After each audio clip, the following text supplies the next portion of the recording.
World Champions of Baseball. The Philadelphia Eagles are Super Bowl champions. Eagles fans everywhere, this is for you. Now entering the game for Philly Pressbox Radio, Bill Furman and Jim Chet Chesko. It's Wednesday, March 12th, 2025, and the Philadelphia Eagles are still Super Bowl champions.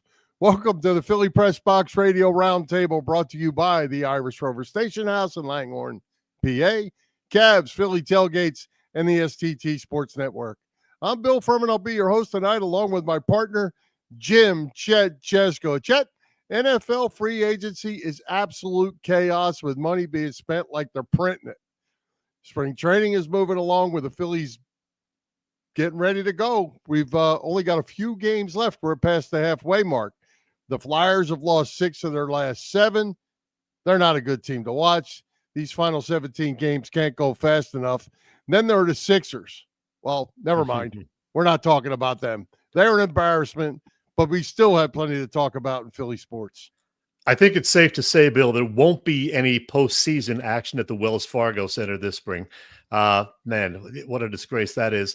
Both tenants looking quite dreadful for sure. But, Bill, Happy New Year in terms of the NFL, the new year. You know? Oh, and it's crazy. It's crazy. We're going to get into a lot of that with our guest, and then we'll get into it a little bit after that. There are people and money being thrown around all over the place, starting quarterbacks getting traded.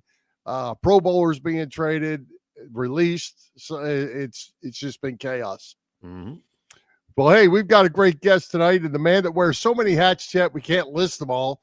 So we'll just say Philadelphia radio broadcast legend Glen Macnow will be making a return visit to Philly Pressbox Radio. Well, let's see. In a nutshell, sports talk radio legend, newspaper reporter, author, actor, and, oh yeah, beer connoisseur. Let's go, Bill. Yeah, let's do it. Let's welcome the Prof, Glen Macnow, back to Philly Pressbox Radio. Glen, welcome back. Hey, guys. Always nice to be with you. Appreciate it. Glen, good to see you for sure. Hey, great to get you back on the show and to interrupt your retirement, but what the heck? First question. While the Eagles were on their way to a second Super Bowl title in 8 seasons, you were sitting home most Sundays last fall, rather than hosting the Birds pregame show on 94 WIP that I think you did for the last 17 years before that. How did it feel to, sit home in your PJs or whatever and not have to deal with traffic and rowdy fans down at the link before each home game? The rowdy fans I missed. The traffic I did not miss. I love the rowdy fans. It was very odd and disconcerting and disorienting, but what I really enjoyed this year was being able to be a fan and just be a fan. Understand, I loved that gig. I loved hosting the pregame show with Ike and Hugh and all of the guys over the years, and Ray, and being there with the fans and the Eagles alum and the pep band. And it was great, and it was lively, and it was so on. And I loved it, and I loved being at the games, right? But this year, it was fascinating for me. For the first time, I was at WIP for 31 years. Before that, I wrote for the Inquirer for 7. To just watch a game and not have to think, okay, what am I going to say about it afterward? What am I going to say that's different from what other people are going to say? Who do I have to think about lining up for a guest? What is it? Do I have to tweet during this game? Not having to tweet during games.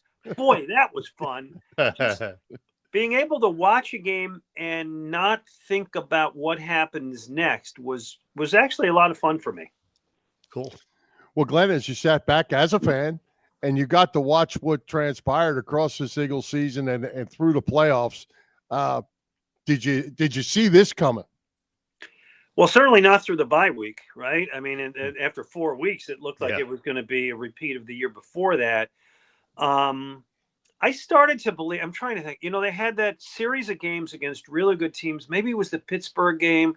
It was one of those games when they just started rolling and playing contenders. The knock on the Eagles early was, who are they beating?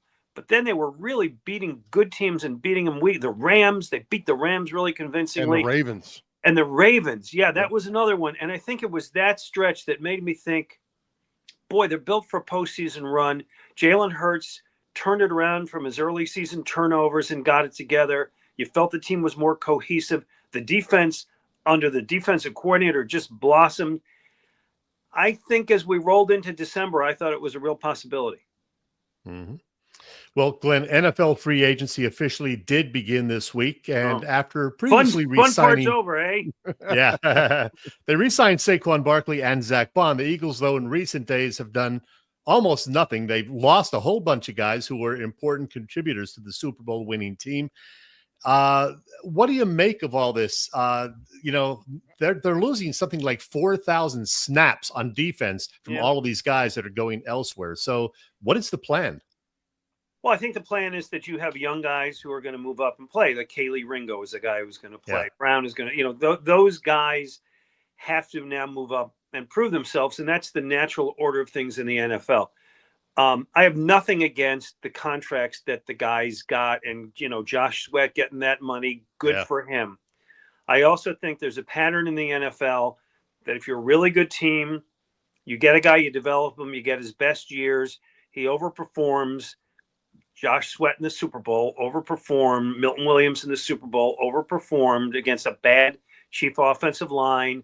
If somebody else wants to sign them for too much money, you let them go. Again, it's not a knock on them. It's just the reality of the free agent market is it's where guys go to get rich. The Eagles are going to have to pay Davis or Jordan Davis. They're going to have to pay Jalen Carter. They're going to have to pay these guys coming up soon. You got to prioritize who you want to keep. It certainly looks scary from today. As you said, they lost 4,000 snaps, but it's the way the league works, and you have to believe your young guys are going to step up. Glenn, is there a cap to this money at some point? Like Milton Williams got paid more money from New England than Tom Brady made in New England. Is there an end to this, or every year is it just make it to your free agent year and bank it? Well, there's not an end to it. And I think one of the reasons there's not an end to it is, and this is, it's turning the conversation, but this is something that really I don't like, is I think what we're going to see over the next few years with the NFL is more and more streaming networks come into play. Mm-hmm. Netflix become a huge partner, Amazon Prime become a huge partner, and pay gazillions of dollars. The NFL, the players make too much money, but everybody makes too much money. The owners make too much money. And the money, I know ticket prices are outrageous. I've seen that sticker shock. But most of the money comes from TV. And as long as it's, last year, I think it was last year, close. My numbers are close. Something like 78 of the top 100 watched things on TV, programs on TV the prior year were, let me say this again. In 2024, I believe between 75 and 80 of the most watched shows on TV were NFL games. Another 10 were college games. That's what people tune in to see. That's appointment TV. That's the stuff that you don't record and watch later. It's the stuff you watch live. So it's extremely valuable. More money will go into it. Thus, the players will just keep getting money. Hey, Glenn, with a second Super Bowl appearance in 3 years, including now a title, he was the MVP in the game. He played great in the loss too. Jalen Hurts, is he now the best quarterback in Eagles franchise history? It's one of those sports talk radio debate topics, Yeah. No. The same way that when people used to say Nick Foles was the best quarterback in Eagles history, I would roll my eyes. It's a great body of work over the years that he has started. But I think if you look at McNabb or Randall and the number of seasons they put in, I still have to give him the edge. I'll say he's on the arc to become the greatest Eagles quarterback of all time. And to follow up on that, I'm not going to call him the greatest, but what's your evaluation now of Nick Sirianni? He's the second winningest active coach, I think, over the last handful of years. Amazing. Yeah. It's amazing. You look at, I think it was he and George Seifert were battling for like the best record an NFL coach had over his first 3 years or something, and now it's his. I sometimes don't get it because I sometimes think he acts like a chucklehead. But his players really love him and respect him. There were times he could have lost the team and he didn't. I can't criticize a guy who's done that well. I don't always get it, but I can't argue with the results. Well, Glenn, let's talk a little Phillies. They have increased their win total in each of the last 3 regular seasons, but they got sent home earlier each fall in the postseason. The Phils didn't make any major splash moves over the winter. So how do you feel about this club weeks before the start of the 2025 season? And are you a Rob Thompson guy? I don't think Rob Thompson, I don't think he particularly helps him or hurts him. I don't think Rob Thompson is the issue with the Phillies. There have been things he's done in the postseason that I still don't understand why he took Wheeler out of that game. And I'm never going to forgive him for that one, right? I mean, that's the one we're always going to all cite. Yep. I think he's sometimes been a little panicky in the postseason, but I don't think them losing in the postseason was his fault. The bats went cold again. The bats looked so great in the opening series, and then they just died. They died this year against the Mets. So I feel good about them, but I also feel better about the Dodgers and pretty good about the Mets and kind of good about the Braves. So I think the Phillies are one of 4 teams in the National League, and the Diamondbacks. There's a lot of clutter at the top in the National League, and they're one of the teams. If you can tell me that Schwarber and Castellanos and Real Muto are going to hit in October, then I'll absolutely believe in them. Well, we were talking about guys moving up and being considered greatest players or some of the greatest players. Where's Bryce Harper fit in Philly lore? Glenn, is he, he's been really good. Has he been really great? Oh, I think he's been really great. So it's funny you say that because I can actually call this up. He has had 6 years with the Phillies now, and he's got 152 home runs, which is not at the top of the list, a 924 OPS, which is pretty damn good. He gets on base. He's one of the guys who will hit when it matters more than most. If I'm making a list of top 10 Phillies of all time, he doesn't make it. It certainly makes my top 20 of all time. So here who he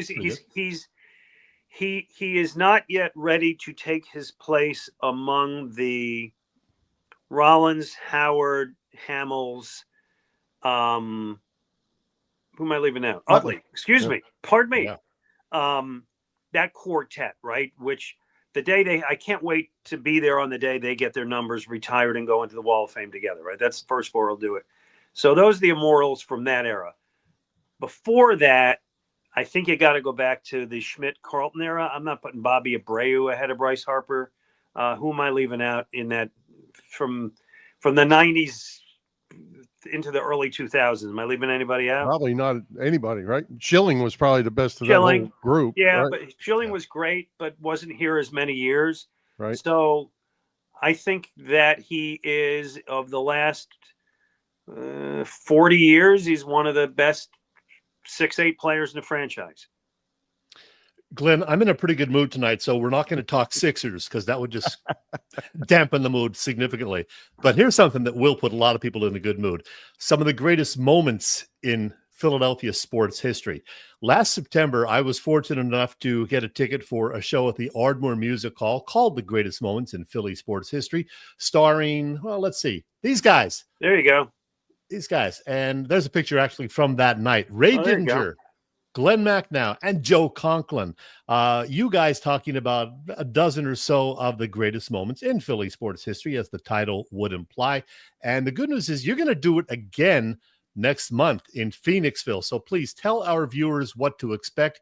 And, might there be one addition to that show since last September or December? Yeah. A couple of weeks ago, we all got together and said, you know what? We may have to adjust this. We may have to edit a little bit. So this is a show. Ray and I, for years, thank you for putting that up on the screen. It is April 16th at the Colonial Theater in Phoenixville. And you can go on their website and get tickets, or if you follow me on Twitter and Facebook, I post it occasionally. Ray and I, for years, have done a show off a book that we wrote, The Ultimate Book of Sports Movies, where we show highlights of the greatest sports movies ever. And we decided, let's do something new. Let's branch out. And we wrote a script for the 10 greatest moments in Philadelphia sports history. And we ran through it a couple times with ourselves. And actually, we got a director, Anthony Sanfilippo, to kind of give us some advice, which was very helpful. He said, more interplay between you guys. Talk about your own experiences with it, not just what happened on the field. And that was really helpful to us. And we did it, and we incorporated some of the great short film clips of the moments and photos and so on and stories. And we were missing one thing, and we decided that because we couldn't have the voices of the actual people there, and we also wanted to inject somebody funnier than Ray and I, we got Joe Conklin to join the team. And so what we do is a countdown of what we consider the 10 greatest moments in Philadelphia sports history. And you're looking at one of them right there. I am not going to say where that one finished, but I can tell you it's closer to the top than the bottom. And it's all 4 pro teams. There's a little Villanova in there as well. We have some other sidebars, some of the honorable mentions and some great performers. And we basically start at number 10 and tell the story of each and have a blast doing it and count down to 1. And we've had great response from audiences. We sold out the other places we played. I know at Colonial, it seats about 625 people, and there's only about 50 seats left. So I would advise people to get them soon. And what's really fun about it is it gives people a chance to cheer and get up together and do Eagles chants and sing the fight song. And it really is like being at a game because the crowd gets so involved with it. It's really fun. By the way, with this one, we added one thing. We're doing one of our Conshohocken Brewing Company restaurants. The Rec Room is directly across the street from the theater. So we're doing a pregame VIP dinner with Ray and Joe and I across the street. So you pay a little extra and you get to go sling cheeseburgers with us and talk more sports. Very good. So, so Glenn, what would you? I'll ask you guys. Yeah. What would be the top 4 or 5 in order? I'm not going to divulge ours. I know, Chet, but I guess, Bill, I'll ask you, if you were ranking them, how would you do them? I'm going to say right off the top of my head, I'll go number 1 first. I'm going with the first Super Bowl win over New England. Okay. Because the first is always the best, and plus it was such a close game. So I'll go with that. I probably would have to go back to 1980 and the Phillies being right up there with that one for being the first. I wasn't old enough, and I was going to ask you how far back you were going with this, but I'll have to say the Chamberlain 100-point game's got to be somewhere up around the top without having seen that game. So that would be up there. The Flyers winning the Stanley Cup has to be right there. And it's easy to say Dr. J and that Sixers team, but I don't know. I kind of like that Villanova National Championship buzzer beater up around the top as well. Well, I'll only say that you're pretty astute, but I'll reveal no more. All right. It's a great show because I was there. I enjoyed it. Everybody loved it. I can tell you that. Yeah, now, how many times are you going to play it again after this one? Or we have another one scheduled for October. I can't really say where it is yet until after this, but we have one scheduled for October. I think it's the kind of thing that we like to do like 3 or 4 times a year. Awesome. Well, Glenn, before we wrap up, we got to talk a little beer. Tonight, I'm drinking a Lancaster Brewing Winter Warmer because, it's still winter. Technically. It's a fine beer. It got the approval. Glenn gave it the nod. Oh, yeah. I like Lancaster Brewing. They do good stuff. Yeah, they do. As we discussed before the show went live tonight, I watch What's Brewing every single week. I DVR it and make sure to catch it. The great Kate Scott on there this week. But I got to tell you, one of my favorite episodes was when you had Jody Mack on this year, as you seem to every year. And I think I have a little clip. You had a, you know what it is. Oh, You had a beer memorabilia guy on there showing off. Let me just say, this guy has a collection of beer cans and bottles 7,500 of them in his house. Yeah. His wife came in and mostly just shook her head, lining every wall in his house. Some old and rare collector beer bottles and cans. And here's about 25 seconds of that episode. Jody, you and I were looking at this. You'd never seen this, baby. I've seen Michelob just like Oh my God. There's no price you can put on this. Oh my God. Live TV. Jody, take it. It didn't break. Thank God it didn't break. I only have one.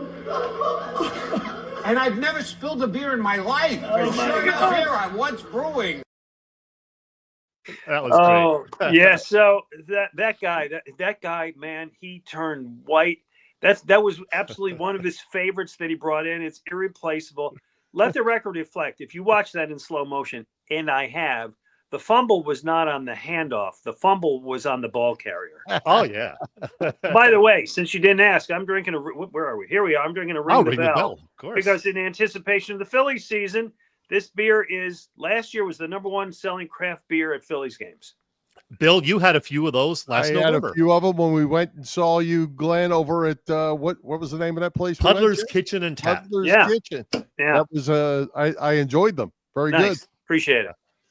So anything we should know about the brewery business and summer brews and well, we got first of all, I literally have this next to me, and I didn't do it for this purpose, but we are now putting out a variety 4-pack of our 4 best sellers in 12-ounce cans. Great to take to the beach, the shore in the summer.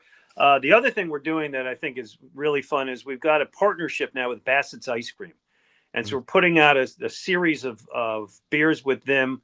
We did an IPA with vanilla ice cream, and we have coming up, I think about 3 or 4 weeks from now, we're doing a strawberry ice cream stout, which I had the rare joy of being able to taste as it was being formulated. It's going to be great. Awesome.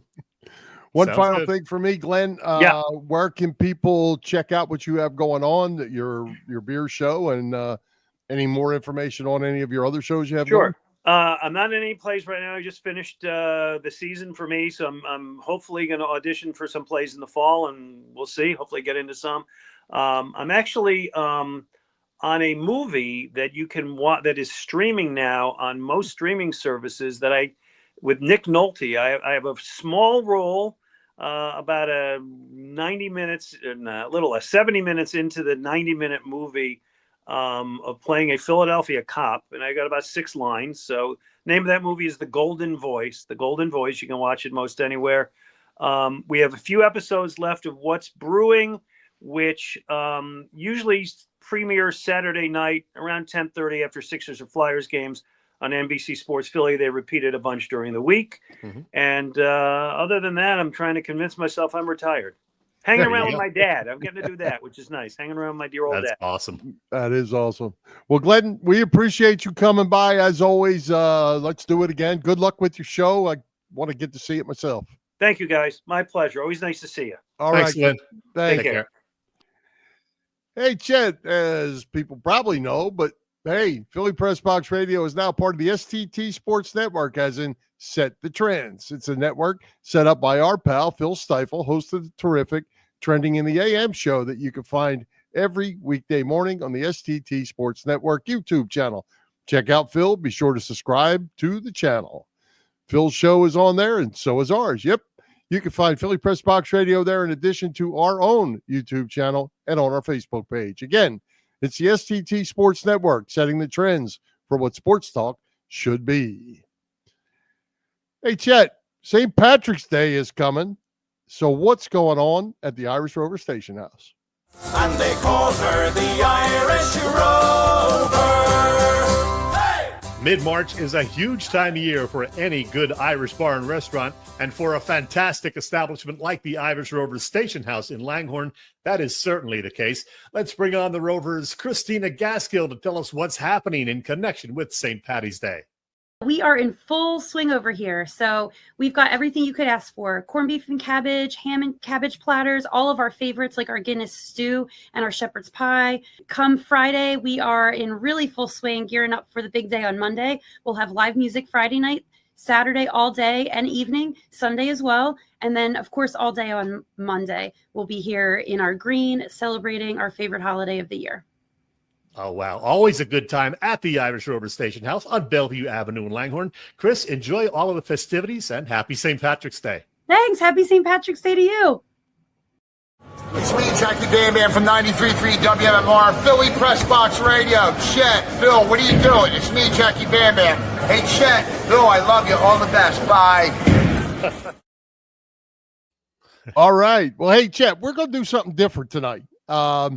Usually we have a second guest or we're doing some other things, but we're not going to talk Sixers, I don't think. We're probably going to talk only a little Flyers if we have to, but we're going to open the lines here. We're going to answer questions or talk about what you want to talk about, people. And Chet, I'm going to start you off, and this one is for you because it popped up here before anybody even knew we were doing this. So here you go. What's an IPA and why should I drink it from somebody you might know? That would be a nephew of mine, Chris. IPAs are not my favorite. Now, if Glenn were on, Glenn would rave about IPAs because those are Glenn's favorites. IPAs happen to stand for India Pale Ales, and they're typically a little bitter, a little more hoppy than regular lagers or wheat beers or whatever. A lot of people like that. Glenn is a big fan, as I said, of IPAs. I am not. I don't like that bitter taste in my mouth and the aftertaste that comes with it. So, yeah, that's what an IPA is. It's just a more bitter beer, usually. Some places have more than half of their menu as IPAs. There's a place in Philly that I'm not going to name. The last time I was there, they had 23 beers on tap. 18 or 19 of them were IPAs. I was not happy. So there you go. There you go. Well, hey, while we wait for some people to send us something to talk about, let's talk about some free agency. As we said, absolute chaos, quarterbacks traded, stars traded. Eagles, as you mentioned, have lost 4,000 snaps on defense. Howie Roseman said the key was to be patient. So here we are, needing to be patient. We have gotten what? We traded Kenny Pickett for a quarterback and got a draft pick. We got Dorian Thompson Robinson. That played for Chip Kelly at UCLA. Kenyon Green is with us. Not much really going. We still have Becton in the fold for now. So that's one good sign. All right. Well, patience will clearly be a requirement if you are an Eagles fan. At least, right now we're seeing all of these moves, and as you noted, there've been a flurry of them, with the Birds losing several of their key guys, especially on the defensive side. I mentioned this earlier. One radio guy said that when you add up all the Eagles' departures on the defensive side, you're talking Sweat, Williams, Rogers, Burks, CJ, GJ, and Slay. It's guys who played a total of about 4,000 defensive snaps this past season. That is a lot of snaps that are going to have to be made up by somebody going forward, whether it means, Jordan Davis actually playing more than 13 or 14 snaps a game. Some of the other guys stepping up. Maybe Brandon Graham comes back. Who knows? Somebody's got to take those snaps. And by the way, if you're watching on Facebook Live or YouTube, be sure to pass along your comments and questions about this. But check this out. Eagles do have 8 draft picks this year. They will have probably a dozen next year because they're going to get some compensatory picks for losing some of those big names, Williams and Sweat and Rogers. So I think they're going to have a 3rd, a 4th, and a 6th next year for losing those guys. So, they're going to try to build, I guess, through the draft over the next couple of years. All right, let's jump over Joe Stinger. How many wins for the Phillies this year, Chet? Go ahead. I got a number. You got a number. Go. Well, I'm going to tell you this. Well, I'm not going to give you a number right now because we are going to do our Phillies season preview in 2 weeks on the 27th. We'll have a special Phillies related guest and we will make our predictions. I can tell you right now, the over under is 90.5. Keep in mind the Phillies were 95 win team last year, and they were on pace for 117 at one point before falling off the last couple of months. So 90.5 sounds like a low number. I'm not going to tell you what my prediction is, but you can guess it's probably going to be over. All right, Bob Moser's up. Will the Flyers make the playoffs? I think Hell there's no. not much chance of that happening, Bob. I think that one has about played itself out at this point. And Yeah, we'll certainly shot. talk more about that one. 5 Robbie? or 6 losses in a row. Ugh. Robbie's got what do you think about Max Kepler? I like Max. He's got a little power. He's had some issues staying healthy every year, but he looks really good out there. I would love to have a left fielder that you could put in the lineup every day against lefties and righties. And that's, still to be determined. But so far, I like what I've seen from Max Kepler. Yep. Denny Malloy trying to take a Penn State jab at the basketball team. You notice he doesn't mention the wrestling team. So we just give him his 2 seconds of glory. You're out of here. Yeah, when the Terps get knocked out in the second round, I'll be, nudging Malloy. Yep. Brian Brown, will Torts be back next season? Great question. Bill, take it. Yeah, I don't see it. I don't see it. And not that I really have much against John Tortorella. Sometimes I'm not sure how he handles things, but I don't see them getting better. We were told last year they were ahead of the curve. This year they have not gotten better, and I don't see how Tortorella stays. I just don't see it. Well, we were going to talk some more Flyers later on, but I'll tell you right now, Chris Pronger has been going off lately on Torts, really, coming down hard on him for just not being very communicative with his players. He'll bench guys and not really tell them exactly why. Pronger notes that he did it last year with Couturier, benched him, sat him for a few games, never really explained exactly why he was doing it. And the same with Mishkov this year. We think it's because he doesn't play enough defense, when he's out there, but Torts doesn't seem to be explaining it well to him or to the media. Now, he doesn't have any right to have to explain it, an obligation to explain it to the media, but he certainly should be telling the players, why they're being benched or seeing their time cut on the ice. Yeah, I don't know. Obviously we don't know what happens behind closed doors.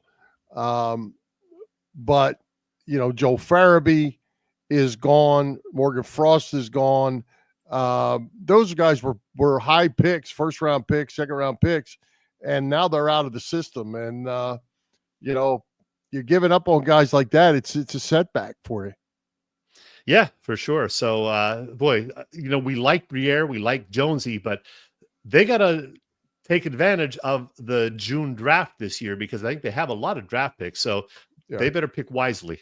Yeah, they better, and they better get guys that can get here soon. I guess that's the other thing. I'm just not sure is there enough talent there. You watch some of these games. The other thing, Chet, they're not exciting to watch. They have Mitchkoff and Travis Konechny. He played really well for a while. Then he kind of went the other way. He's hit a wall. But they're just not really fun to watch. There's not that guy out there who you think, this guy's going to do something special, unless it's Mitchkoff, and heck, he's only just turned 19 years old. No, he's 20 now, Bill. 20. Oh, I thought he just turned 19. Yeah, either way, he's young. Yes, he is. All right. So I wanted to hit you up with, as far as the NFL free agency, what about the teams trading quarterbacks, or letting them go? Pittsburgh was an interesting team because they had Russell Wilson and Justin Fields. Fields goes to the Jets. Russell Wilson's on a free agent tour out there looking for a place to land. He's Aaron Rodgers, Cleveland, I heard, the next couple of days. Cleveland and the Giants. He's visiting the Giants. Aaron Rodgers gets let go, and they're eating like $40 million of cap space to let him go. He should just hang it up. Geno Smith gets traded. Just kind of chaos to me that you're trading starting quarterbacks. They're hard to get. Yeah, they really are. But I mean, while there's an upper tier of quarterbacks, there's also, all these kind of Midland guys, and that's where Russell Wilson is now. So he's just looking for work. Aaron Rodgers, I guess he still wants to play another season or two.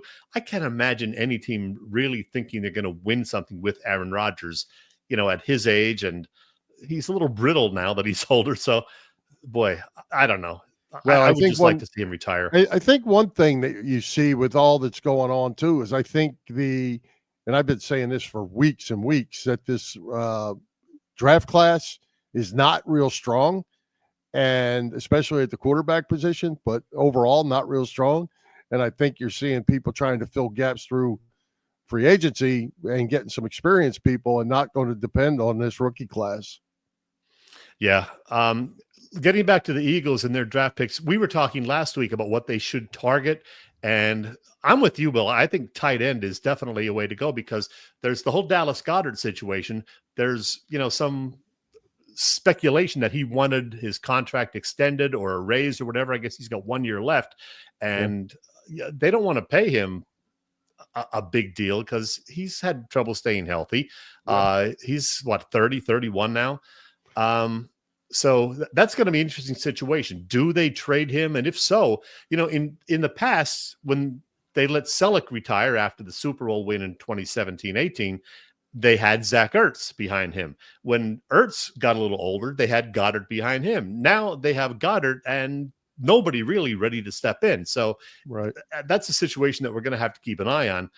They're not going to get Tyler Warren, I don't think, unless they, trade up significantly in the draft. But from what I heard, it is a pretty deep draft for tight ends. So, maybe they stay put and grab a tight end at 32. Yeah, that's possible. They do have that pile of picks that they can always package up. Supposedly, they want a fourth rounder for Goddard and can't get it. Wow. I don't know. I mean, I would surely thought he'd be worth a fourth rounder. Yeah, you would think. But if he's a fourth rounder and he's going to cost you $80 million, if you're the other team or whatever numbers they're throwing around, that certainly could have a lot to do with it as well. In the meantime, you still have him under contract for another year, but you got to get ready to make a move. Yeah, he had a good postseason for sure. So, if he's still here for another year at whatever salary he's at, somewhere in the $10 to $14 million range, I think, fine. But he wants to get extended or get a pay raise or whatever, and the Eagles don't seem willing to do that. Yeah, well, nobody's getting pay cuts now. Look at the money they're throwing around. They're paying Slay $10 million for 1 year in Pittsburgh. Guys making 50, 60, 80 million dollars. It's just crazy. So, hey, while we're waiting on some more questions, let's take a break and talk about what's going on with the best tailgaters in Philadelphia, Bob Cavanaugh and the gang at Cavs Philly Tailgates. Sounds like a plan, Bill. Let's see. Well, this Cavs Philly Tailgates has been cooking up a terrific catering business for some 35 years now. Known best for their tailgate parties, Cavs is a 3-time winner of Philly Tailgate's Jack Daniels Great American Tailgate Party Contest and a past winner of the Philly Daily News Tailgate Award. Cavs also does corporate events, parties, you name it. Of course, Cav hosts tailgates before all Eagles games outside the link, and there will be various tailgates outside Citizens Bank Park this spring and summer, including one before the home opener on March 31st. Right now, as we speak, Cavs down in Florida, Clearwater. Cav working with Philly Sports Trips for a pair of 5 or 6 day Philly spring training tips. There's one happening right now with WMMR's Preston and Steve crew there Thursday and Friday mornings. And then there's a second trip that'll be coming up in the week ahead, with Charlie Manuel, Jason Worth, and Larry Boa on hand to, talk to all the fans. So that's pretty cool. All the info at phillysportstrips.com on those Phillies trips.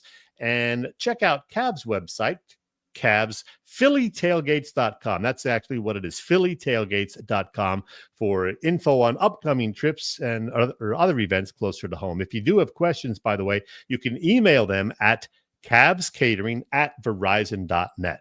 Cavs Philly Tailgates is the way to go. Very good. Hey, Chet, our man Joe Bonder, we talked about last week. Joe had a little procedure. He's home.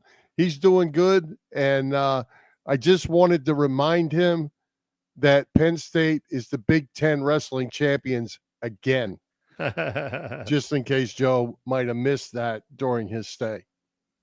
Yes. So glad to hear Joe's doing well. I communicated with him the other day. He said he is, feeling better. He'll start rehab a little bit further down the road once he's able to do that, but seems to be in good spirits, and that's great. All right. Hey, I said I wasn't going to do this, but I'm going to do it. Oh, no. Daryl Morey. Daryl Morey's got to go. He crossed the line when he blamed the Sixers fans, the angry Sixers fans, for being mad because this team is not playing well. Come on, man. Yeah. It's really bad what's happening down there in Sixerland. Gotta see if I can find some graphics that I wanted to post. Bill, you talked about it the other day, the lineup that they put out there on Monday night. It's probably a similar situation this evening. Just a bunch of dreck. Let's see if I can find it here. It was a bunch of guys who just were not, around at the start of the season. Quentin Grimes looking, like an all-star all of a sudden, scoring 35 points a game or whatever. But we know he's not really that good. And it looks like it disappeared, unfortunately. But it's pretty sad what's happening with the Sixers. It was a team that we thought was going to win, over 50 games and compete maybe for the Eastern Conference title, or at least one of the, second or third or fourth seeds. And here they are, not even close to making the playoffs. If you look at the standings right now, there it is. The draft lottery simulator. This is from the website tankathon.com. That's exactly what it's called. And right now the Sixers are in the 7th from the bottom spot, and that's not good. They, with Brooklyn and Toronto, are all separated by a half game.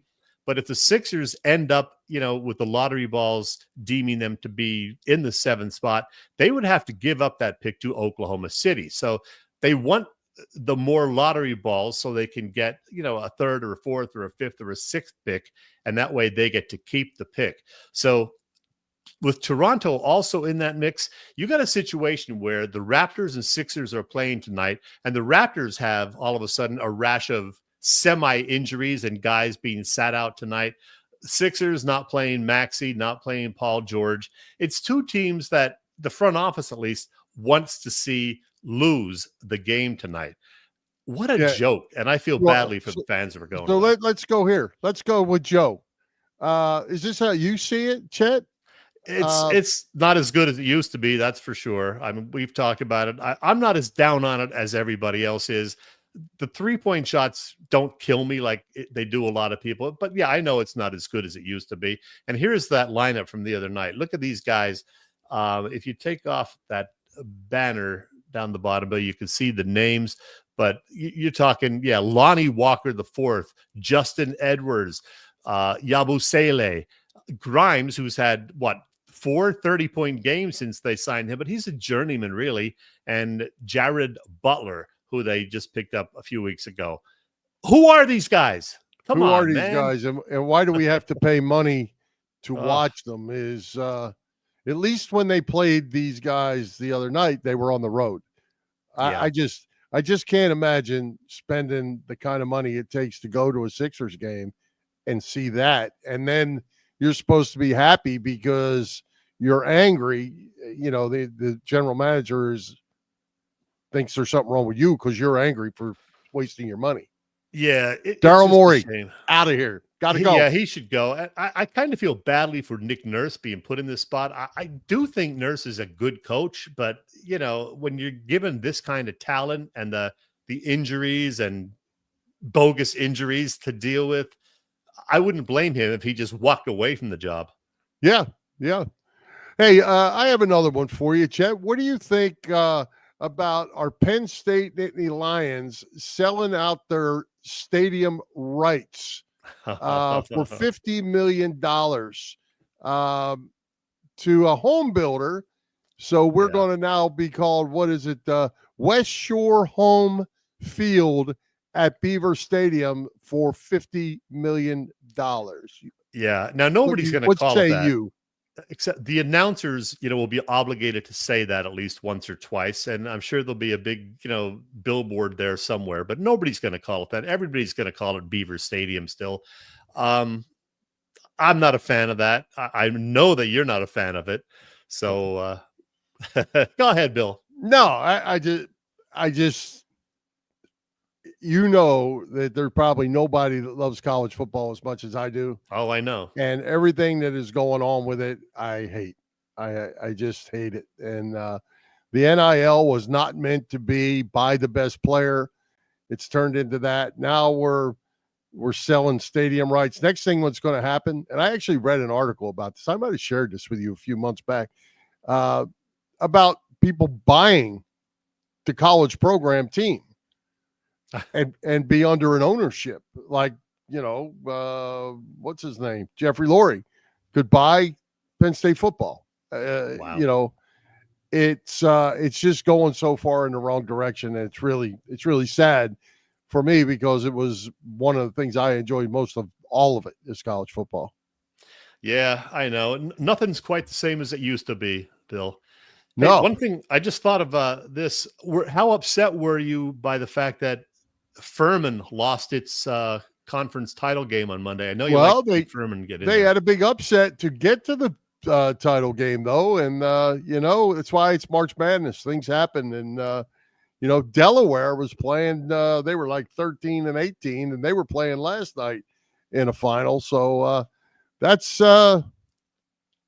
what March Madness is all about. I was going to quiz you. What is Furman's team nickname? The Paladins. And what is a paladin? It's a horse. Yeah, it's like a Trojan horse or the warrior on the horse or something like that. Yeah. Come on, man. I figured you'd know your Furman history. Come on. Although there's no relation to anybody like that. March Madness begins in earnest, I guess, this weekend with Selection Sunday, right? Well, right. This is tournament weekend, right? Coming up for most of the tournaments. And for those that have not watched a lot of college basketball that like to watch March Madness, check out that Cooper Flagg kid at Duke. He's the deal. He's the number one pick coming out, assuming he comes out. He's like 18 years old, 6'9", averaging 20 points a game. He's almost like a high school kid, but he's really good, really good. Should we do more Flyers talk or what? Do we have any more questions? I don't think. Well, let's throw up here what Denny says. Is it Joe Paterno Stadium? There you go. I know you'd be fine with that. Joe Paterno Field at Beaver Stadium. Yeah. They do it at Florida State. It's Bobby Bowden Field at Doak Campbell Stadium, Steve Spurrier Stadium, or field at Ben Hill Griffith Stadium. Nick Saban already has the field named after him in Alabama. He was coaching about 2 weeks ago. Yeah, I don't think Penn State would do that simply because of the whole Sandusky thing and the way that ended. There's still some mixed feelings about that on the part of a lot of people. So I'm going to stay out of that. All right. So here's one for you. Wrong one. Where'd Joe go? I had Joe on here. Will St. Joe get an at-large? I don't think so. They're not. I don't think so either. They got beat by LaSalle the other night in a game that they needed to win. Yeah, I think we're looking at another year with no Philly teams in the tournament. Yeah, and is that Kyle Neptune on the hot seat there at Villanova? They're not playing very well. Yeah, they pulled off a few upsets this year, but otherwise they've been very inconsistent. Lost a lot of games that they shouldn't have. Yep, absolutely. Flyers, you want to talk some more Flyers? Yeah, why not? Go ahead, lay something on me. Well, I'm concerned about the goaltending situation for one thing. I do have the stats right here. Sam Ersson looks really good sometimes. Other times, he looks very average. Same with the backups. Fedotov looks like he's got some potential, but look at his record: 5-11-3, goals against above 3. That ain't cutting it. Now, sure, some of that's due to the defense. So I don't know. Like you said, maybe there's just not a lot of talent there. But speaking of the defense, you had Cam York get sat down the other day, in addition to Mishkov over the weekend. And again, that's Torts not really telling us much as far as what's going on. And I'm wondering if Torts survives. I think they seem to like him, however, but boy, I don't know. Well, management does. I wonder if the players do. I guess I'm sure the players don't love Torts. So let's throw this out here. I guess he's available. Is Carter Hart in your future if you're a Flyer? Well, I don't know what the status is there. He's not cleared yet. Is there a trial coming up like next year, or what's going on with that? I don't know. I read something just a couple weeks ago where it said it was talking about him and possibly going to Nashville. I don't know that he's available to come back yet, but if he were, you okay with it?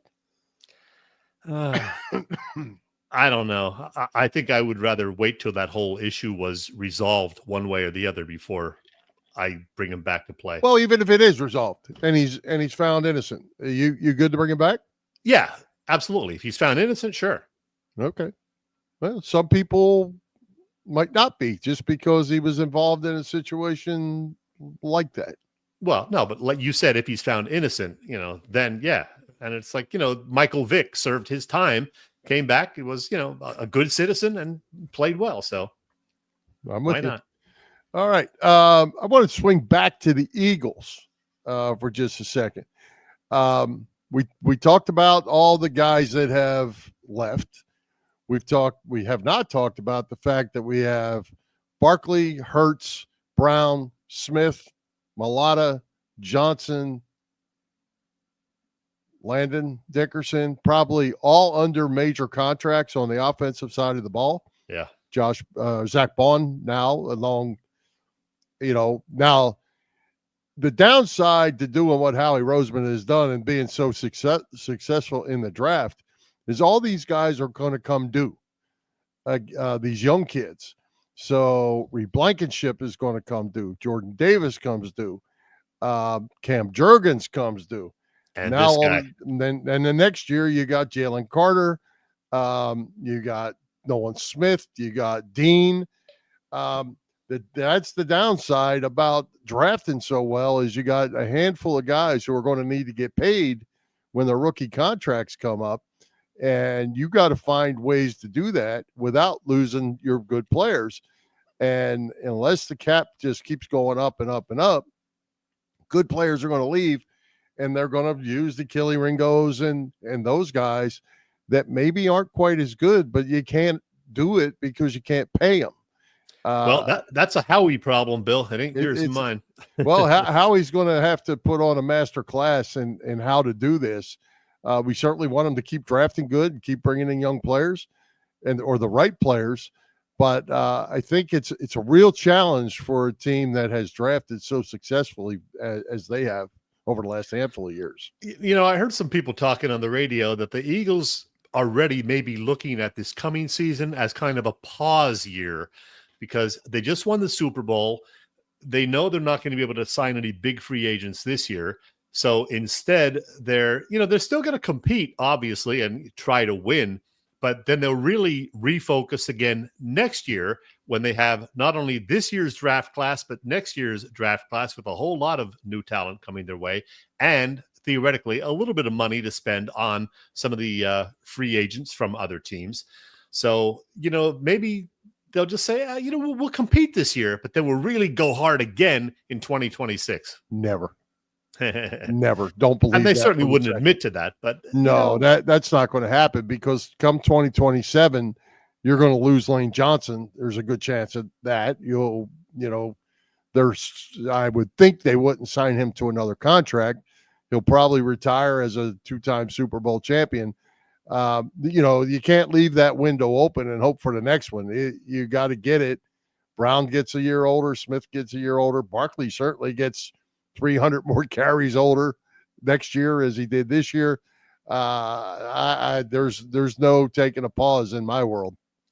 Is Lane Johnson the longest serving Philadelphia athlete right now if Brandon Graham indeed retires? Yes. Yeah.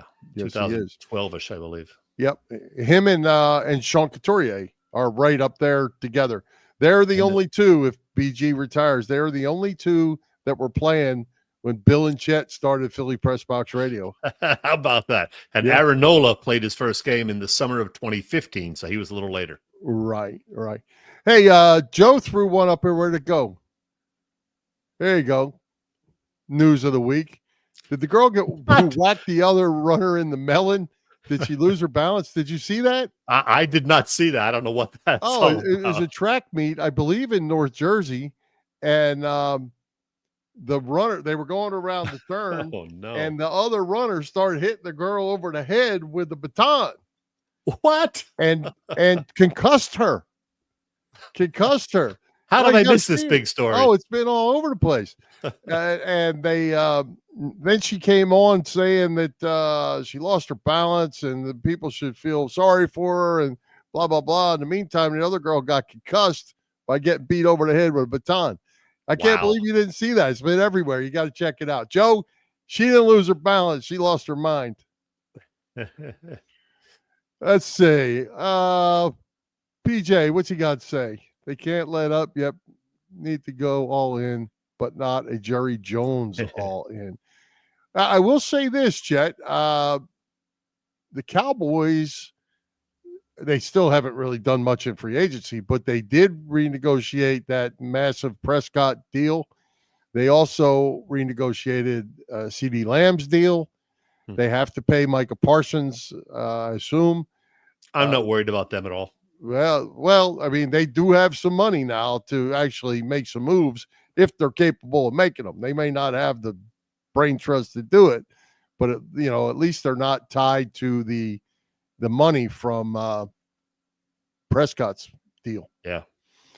Hey, great guest tonight, Glen Macnow. Who we have scheduled to? We have a schedule change to talk about for next week.